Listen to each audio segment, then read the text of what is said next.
Tip number 1. చూడండి, మనం ఇలాగా డస్ట్బిన్కి కవర్ వేస్తాం కదండి. సో ఇది మనం ఏదైనా బరువైన వస్తువు ఇలా వేయగానే, డస్ట్ వేయగానే ఆ కవర్ అనేది మళ్ళీ లోపలికి పడిపోతూ ఉంటుంది కదా. అలా పడిపోకుండా ఉండాలంటే మనం ఇలా క్లిప్స్ పెట్టామనుకోండి, బట్టల క్లిప్స్, అది కిందికి పడిపోకుండా చక్కగా హోల్డ్ అయి ఉంటుందండి. సో తప్పకుండా ట్రై చేయండి. ఇలాంటి చెక్క గరిటెలు పాతవి ఉంటాయి కదండి, వీటిని కూడా మనం చక్కగా రీయూజ్ చేసుకోవచ్చు అన్నమాట.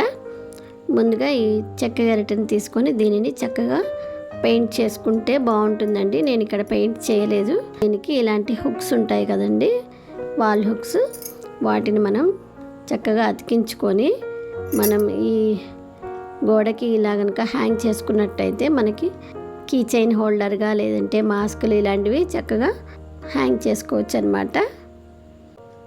మీకు అందరికీ యూజ్ అవుతుందని అనుకుంటున్నానండి. మీకు నచ్చినట్లయితే తప్పకుండా లైక్ చేయండి, అలాగే షేర్ చేయండి. నెక్స్ట్ చూడండి, ఒక్కోసారి మనం పాలు పొయ్యి మీద పెట్టేసి మర్చిపోతూ ఉంటాం.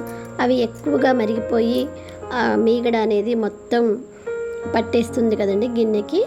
దాన్ని క్లీన్ చేయడం కూడా చాలా ఇబ్బందిగా ఉంటుంది కదండి.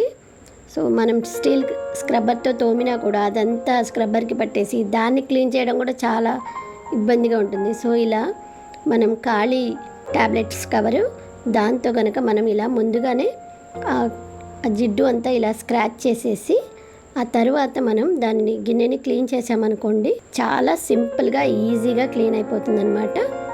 మనకి శ్రమ తక్కువగా ఉంటుంది, నీట్గా కూడా ఉంటుందండి.